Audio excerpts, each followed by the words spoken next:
Quand je suis dehors, dans la forêt, j'éprouve un sentiment de calme et de sérénité. C'est relaxant.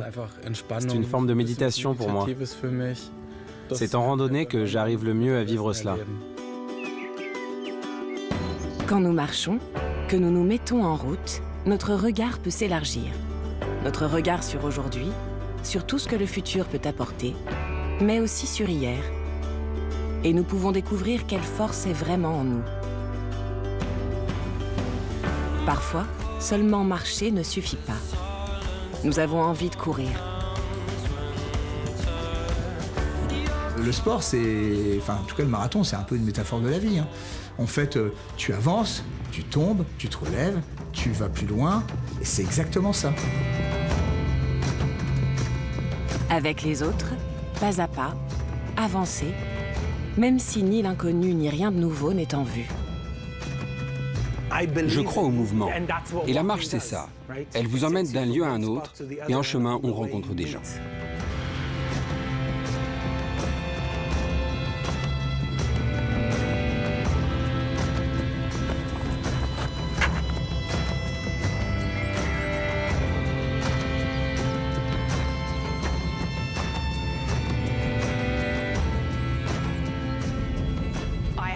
J'avais sous-estimé à quel point ça peut être violent là-haut.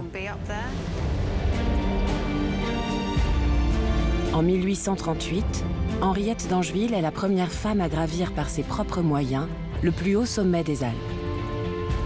Près de 200 ans plus tard, Lise Wortley a suivi ses traces. Il y a énormément de femmes dans l'histoire qui ont fait des choses incroyables, et les gens n'en savent encore rien.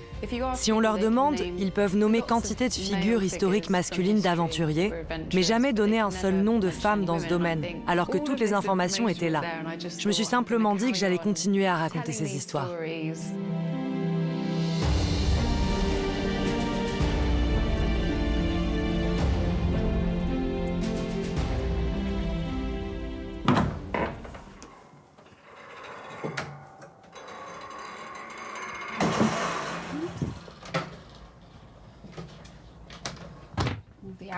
Les tenues, la robe que je portais au Mont Blanc,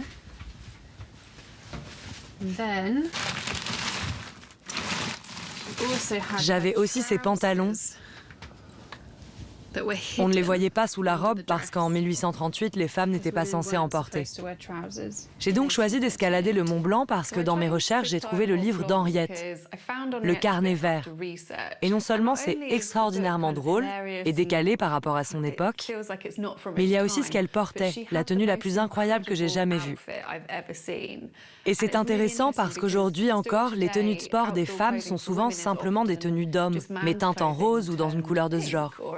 Elle avait fabriqué les siennes elle-même, parce que des tenues de sport pour femmes, en 1838, ça n'existait pas. Là, les sous-vêtements. On les porte sous la robe. Là, ce sont les chaussures avec les semelles à clous. Toute la chaussure est en cuir, même la partie inférieure, et ça laissait passer pas mal d'eau. Henriette s'est promenée en ville à Chamonix dans cette tenue. Les gens lui criaient dessus. Ils pariaient qu'elle mourrait au cours de l'ascension. Ou ils lui disaient de ne pas le faire, que ce serait de la folie. Mais elle l'a fait quand même, elle s'en moquait bien. Et c'est peut-être ce qu'il faut pour arriver à changer les choses et à ouvrir des espaces. Des livres écrits par des pionnières de l'aventure. À 16 ans, Lise découvre les mémoires d'Alexandra David-Néel, une Parisienne qui a parcouru l'Asie pendant des décennies, son mari restant à la maison. En 1923, elle traverse enfin l'Himalaya, accompagnée d'un moine, et pénètre dans la ville interdite de Lhasa, au Tibet. Fidèle à sa devise, plus c'est interdit, mieux c'est. C'est une femme pleine de volonté, ou d'entêtement, c'est selon. Lise est fascinée, mais en attendant, le livre retourne sur l'étagère. À 20 ans, j'ai commencé à avoir des attaques de panique vraiment horribles.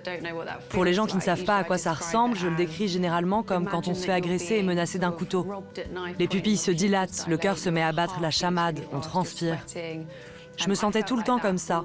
J'avais toujours envie de m'enfuir et il m'a fallu près de 10 ans pour commencer un petit peu à me sentir de nouveau normale. Mais quand j'ai eu 26 ans, j'ai repensé au livre. Quand j'avais 5 ans déjà, j'étais une gamine de Paris très précoce. Je voulais m'extraire des limites étroites où l'on me maintenait comme tous les autres enfants de mon âge.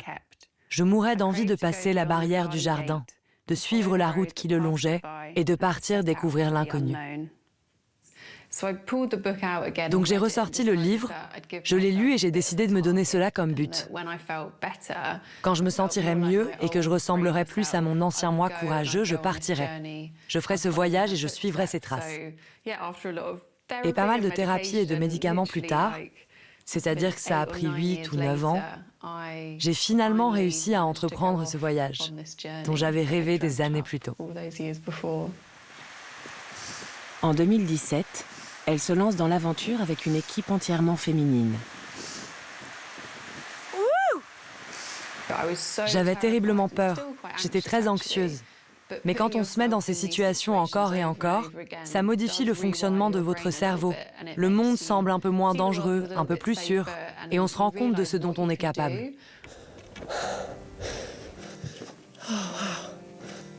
Did you think we'd make it? We were positive and we did it. Cela a entièrement changé le cours de ma vie et ça m'a aussi transformée personnellement. Je suis devenue quelqu'un de beaucoup plus confiant et ça m'a permis de découvrir qui j'étais vraiment.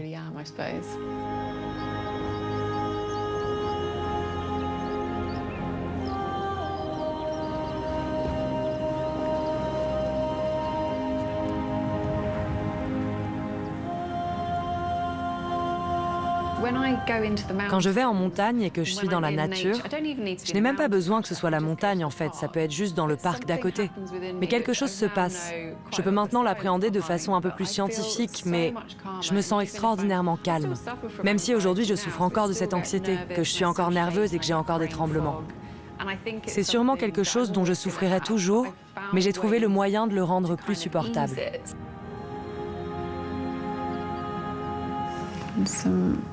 Et voici quelques photos de ce que les femmes devaient porter à l'époque quand elles allaient en montagne. C'est incroyable de les voir sur ces vieilles photos, avec leurs grandes robes. Lise collectionne des photos et des expériences vécues par toutes ces femmes incroyables, souvent oubliées. Son prochain voyage est déjà en préparation, ainsi qu'un livre. Des histoires de femmes qui ont conquis le monde en jupe longue jusqu'aux pieds pour encourager les aventurières d'aujourd'hui. C'est intéressant de voir qu'aujourd'hui, spécialement au Royaume-Uni, l'anxiété augmente, particulièrement chez les jeunes femmes et les jeunes filles. Ça tourne presque à l'épidémie et c'est un problème. Et ce que je fais maintenant, c'est pour une bonne part de montrer que tout le monde est fait pour l'aventure. Ça peut aller d'une promenade dans le parc à une ascension du Mont Blanc, comme on veut. Je veux montrer qu'on peut être beaucoup plus confiant en soi qu'on ne croit. Si je repense à ce que j'ai été à 16 ans, je n'aurais jamais songé pouvoir faire tout cela. Pour moi, il est vraiment important de montrer aux femmes et aux jeunes filles qu'elles sont à leur place dans la nature sauvage, exactement autant que les garçons.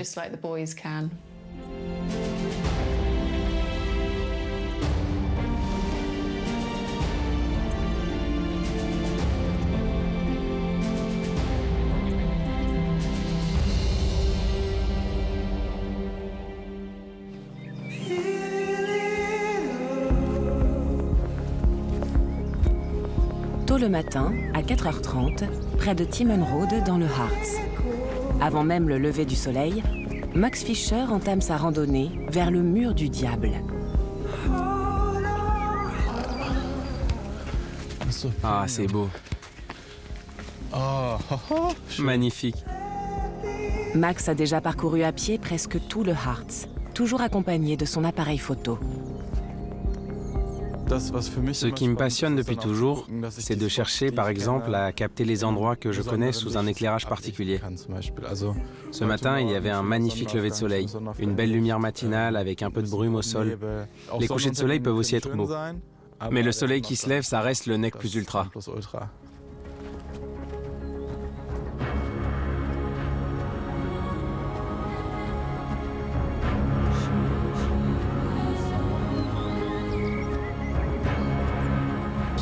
En fait, j'ai une préférence très nette pour ces couleurs sobres par rapport aux éléments plus colorés et criards. Je ne qualifierais donc plus tout à fait mon style de sombre. C'était peut-être un peu plus vrai au début, mais il reste tout de même un peu moody, comme on dit, empreint d'une atmosphère un peu mystique. Une comparaison qui a souvent été faite, et que je trouve d'ailleurs tout à fait pertinente, c'est avec les motifs de Caspar David Friedrich. La région du Harz est devenue la patrie de Max. Il est venu ici faire ses études et y est resté. La randonnée et la photographie, le tout à 2 pas de chez lui. Un bon équilibre avec son métier de chimiste. C'est un mélange entre Instagram et la randonnée qui m'a amené à la photo. Au début, pendant mes sorties, je prenais des photos avec mon portable et je me disais « c'est vraiment super beau ici, dans le Harz ». D'autres publient des photos de la Suède sur Instagram, d'autres des photos du Canada sur Instagram. Et à sa façon, cet endroit a aussi quelque chose de spécial. Pourquoi ne pas le montrer aux gens? J'ai d'abord pris des photos avec mon portable, et ça m'a tellement plu que je me suis acheté mon premier appareil photo 6 mois plus tard. Et 1 an après, nous avons fondé les German Roamers.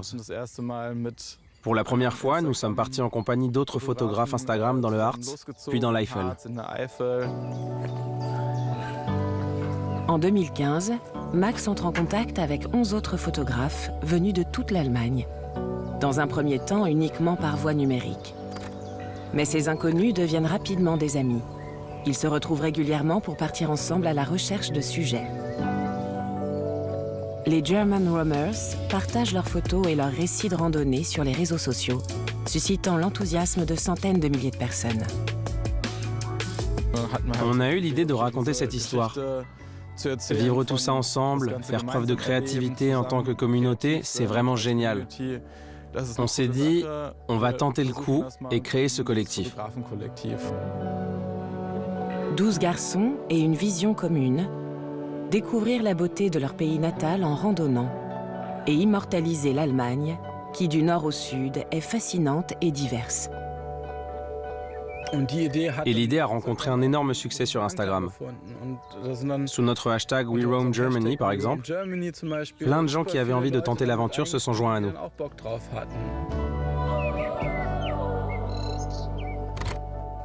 En fait, c'est vraiment très sympa de partir à 2. Dans notre travail photographique chez les Roamers, on utilise toutes sortes d'éléments, comme cet effet d'échelle. Une personne sert en quelque sorte de référence pour l'ensemble du décor. Et ça permet ensuite de raconter l'histoire d'une sortie matinale à 2.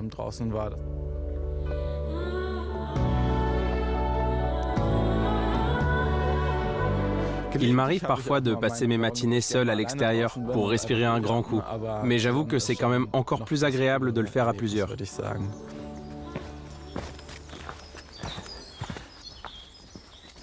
Depuis que je fais de la photo, je suis encore plus éveillé, aux aguets.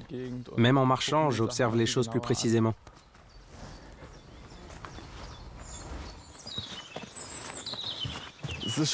Cette région est déjà très variée. C'est déjà passionnant. Et il s'y ajoute en ce moment cette transformation radicale de la forêt qu'on a ici, dans le Harz, que je trouve également très intéressante d'un point de vue photographique. Je veux l'immortaliser de manière à ce que cela puisse aussi être esthétique.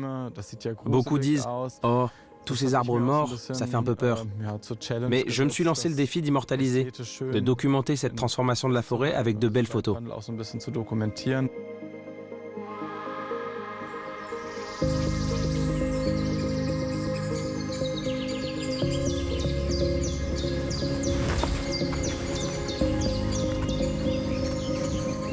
On a déjà une certaine idée en tête quand on se lance, mais le processus créatif, c'est vraiment sur le moment que ça se déroule. C'est pour ça que j'aime bien, par exemple, ne pas utiliser de trépied, mais photographier à main levée. On est beaucoup plus dynamique, on s'adapte mieux aux conditions de lumière, et on peut peut-être mettre en avant un élément intéressant pour donner de la profondeur à l'image. Et à partir de quand une photo est-elle vraiment réussie pour lui ? Il faut que ça dégage quelque chose, que ça suscite une émotion, ou au moins que ça transmette d'une manière ou d'une autre le sentiment que j'ai éprouvé au moment où j'ai pris cette photo. C'est cette forêt incroyable en pleine mutation, mais aussi cet arc-en-ciel au-dessus qui symbolise un peu l'espoir et présage qu'on va avoir une très belle saison forestière ici dans le Harz. C'est l'une de mes photos les plus sympas de l'année dernière, l'une des plus réussies.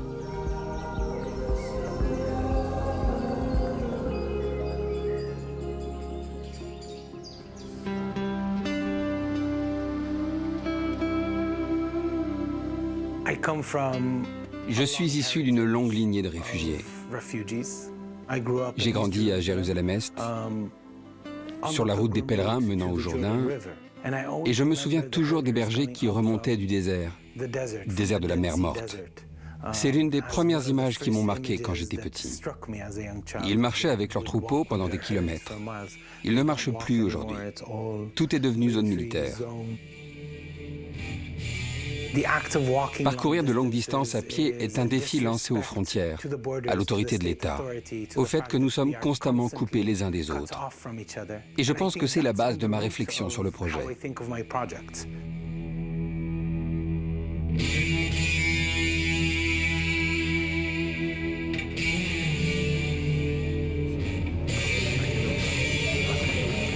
Un troupeau d'animaux fait irruption sur le Tower Bridge de Londres. Une étape dans un long périple épuisant. Ils ont fui les catastrophes climatiques en Afrique. Mais où vont-ils maintenant? Emmener un grand troupeau d'animaux africains en carton de Kinshasa vers le pôle Nord, c'est stupide. C'est une entreprise stupide. Mais c'est le fait d'y parvenir qui compte vraiment. Car cela veut dire qu'en tant qu'humanité, en tant que personne, nous sommes capables de créer des choses incroyables, des choses imprévisibles. Juste pour clarifier les étapes, ce que je fais, c'est que je monte et je lâche. Je monte et je lâche. Vous comprenez le rythme? Amir Nizar Zouabi est directeur artistique du collectif théâtral international The Walk Productions.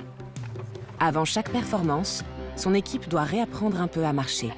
Faire progresser de la manière la plus naturelle possible ces corps de carton inanimés représente un effort considérable pour les comédiens. Au fil de ces longues marches théâtrales, un lien profond s'est tissé entre les marionnettes et les interprètes. La fatigue physique que ça implique, c'est clairement ce qui fait la performance. Parce que les animaux sont fatigués aussi. Ça fait partie de l'histoire. Ils ont voyagé tellement loin, ils sont vraiment à bout de force quand ils arrivent dans chaque ville. Donc ce sentiment d'épuisement et de fatigue, c'est comme un carburant. Ça alimente la narration et l'histoire, mais ils prennent une vie propre, ce qui est vraiment sympa. Ça m'enlève de la pression en tant qu'artiste. Et ça met davantage l'accent sur la vie et l'énergie que l'on peut insuffler à la créature. Ces marionnettes ont en effet parcouru un long chemin. Elles viennent du Cap, de l'un des meilleurs ateliers de marionnettes au monde, Ukwanda Puppets. Raconter des histoires différemment et de manière inédite, grâce à des animaux en carton grandeur nature, et attirer l'attention sur des crises globales, telle est la vision de Nizar Zouabi. Il vit à Londres, de passage, comme il le dit lui-même. Il s'est fait connaître par ses pièces de théâtre poignantes sur l'exil et l'espoir. Mais à un moment donné, il a souhaité sortir de la scène et amener cet art dans la rue, au plus près des gens. Le premier grand projet que j'ai dirigé était la Little Amal. Nous avons fait traverser toute l'Europe à une petite réfugiée de 10 ans venue de la frontière syrienne.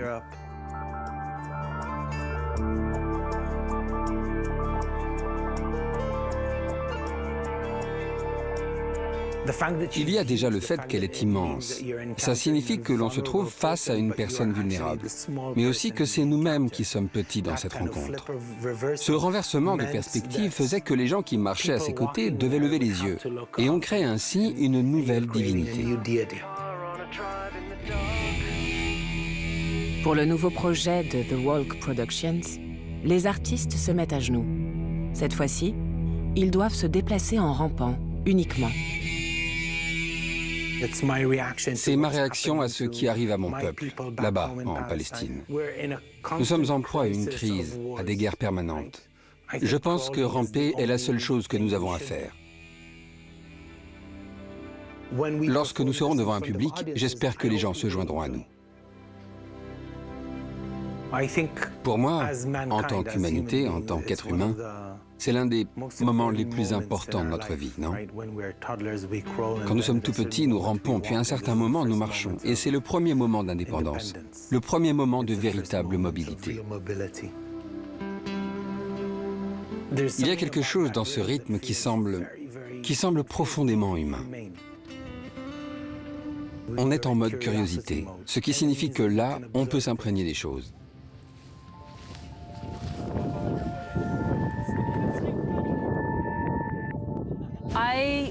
J'ai voyagé avec eux de San Fernando, dans le sud de l'Espagne, jusqu'au Cap Nord, dans le cercle polaire. Les moments les plus difficiles, d'une certaine manière, ont été lorsque nous avons gravi un glacier en Norvège et qu'un orage imprévisible s'est abattu sur nous, alors que nous n'étions absolument pas préparés. Nous avons dû abandonner les marionnettes et redescendre de la montagne.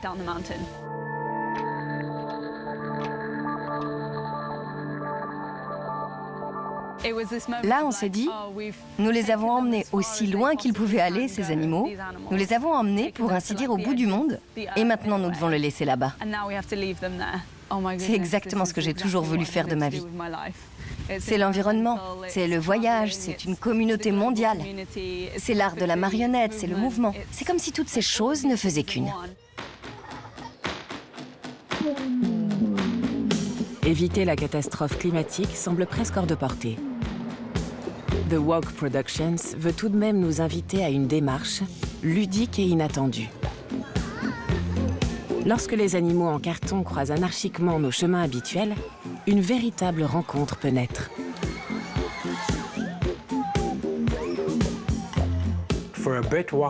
À un moment, quelqu'un marche dans une rue anglaise et c'est sa rue. Et puis, il doit s'écarter pour laisser passer un koudou qui charge, avec ses deux très grandes cornes. Et ce n'est plus la sienne.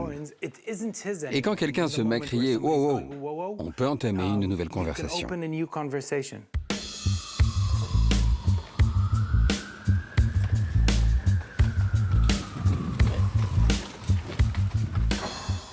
Le fait de se déplacer dans une ville est un moyen d'aplanir encore davantage la hiérarchie. Ce qui se passe n'appartient pas à une institution. Cela n'appartient pas à un seul espace. C'est un voyage, et les voyages sont une accumulation. Et c'est ce que j'aime par-dessus tout dans celui-là.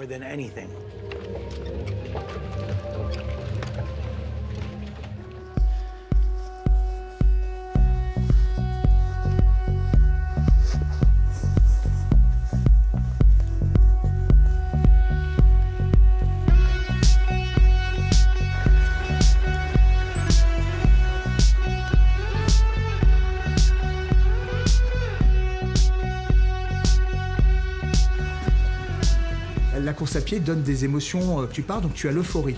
Et puis à un moment, du coup, le doute, la fatigue s'installe. Et à un moment, tu te dis, ben non, il faut quand même que je termine cette épreuve. Donc tu as le dépassement de soi. Et tous ces moments-là, en fait, c'est des moments que tout le monde vit. Parce que le sport, c'est... Enfin, en tout cas, le marathon, c'est un peu une métaphore de la vie. Hein. En fait, tu avances, tu tombes, tu te relèves, tu vas plus loin. Et c'est exactement ça. Oh les cœurs, oh les cœurs, oh les cœurs, oh les cœurs, oh les cœurs, oh les cœurs. On peut encore se parler, se toucher. Vincent Donia est un marathonien passionné et c'est aussi un artiste. Son seul sujet, la course à pied. Je peins la course parce que je pense que c'est... Donc c'est plus facile pour moi d'essayer de transmettre une émotion en faisant quelque chose que je connais et que j'aime. Je pense qu'on peint bien ce qu'on aime bien. Dans son atelier, Vincent Donia prend tout son temps pour transposer la vitesse sur le papier. Ici, personne ne cherche à battre son record personnel. L'objectif du peintre marathonien est plutôt de saisir les mouvements les plus subtils des coureurs de la manière la plus authentique et la plus émouvante possible. J'ai commencé à courir en 92 et en 2006, je me blesse. Je ne pouvais plus courir pendant 6 mois. Au moment où il y a eu cette blessure, je tournais en rond chez moi et je me suis mis à ressortir les pinceaux, la toile que j'avais laissée de côté pendant plus de 20 ans. C'est-à-dire pendant plus de 20 ans, je ne peignais plus. Et là, en ressortant la toile, la première chose que j'ai faite, la première œuvre, c'est une ligne bleue, la fameuse ligne du marathon, et un coureur kényan. En art, sa course n'a pas été linéaire. Après des études d'art en France et en Belgique, il a d'abord travaillé comme graphiste et directeur artistique pour gagner sa vie. Il a dû mettre la peinture entre parenthèses.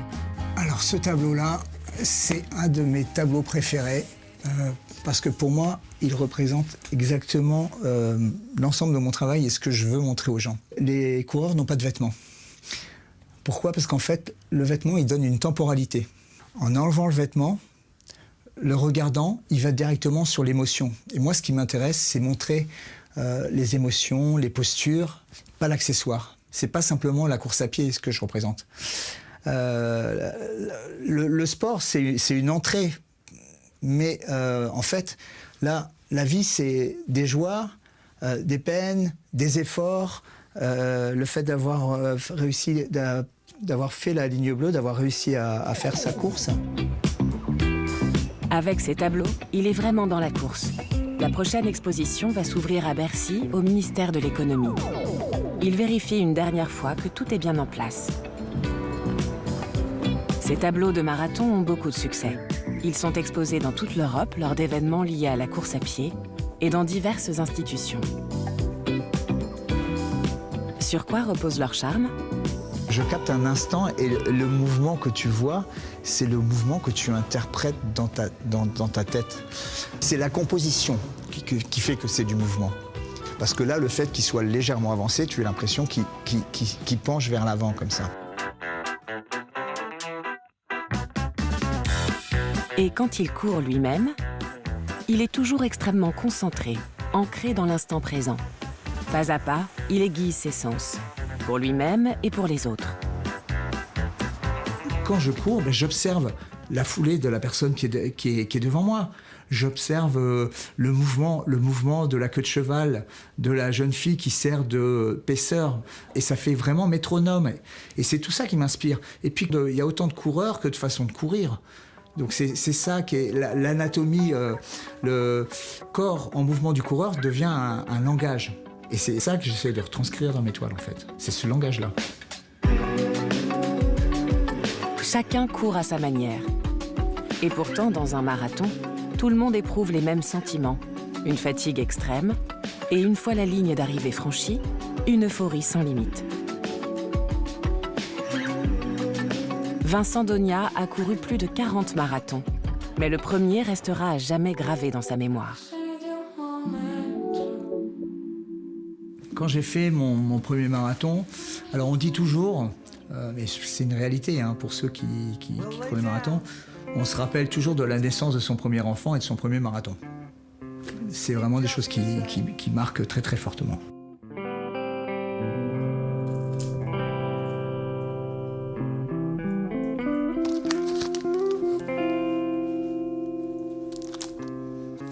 Et voilà, en famille, j'étais venu avec mon père, ma belle-mère et mon épouse. Voilà, ça date, marathon de New York 98. Beaucoup de souvenirs.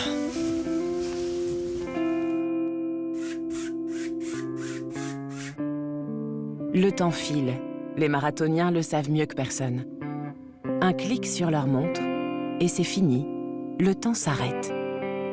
Quand tu cours, en général, quand tu prends le départ d'une course et quand tu franchis la ligne d'arrivée, tous les coureurs ont le réflexe d'appuyer sur leur montre de cet instant-là. Donc c'est plus qu'un moment, c'est un moment symbolique de la course à pied. Moi j'ai besoin de courir, ça fait partie de ma vie depuis plus de 30 ans. La peinture fait partie de ma vie depuis que j'ai 3 ans, que je sais tenir un crayon à 4 pattes par terre en train de dessiner, faire du coloriage. Donc ces deux éléments-là, ce sont des bouffées d'oxygène dans ta vie quotidienne. Et donc du coup, cette maxime, la course à pied est ma source d'inspiration et la peinture mon mode d'expiration, ça me reflète complètement. C'est vraiment, je pense, être cela.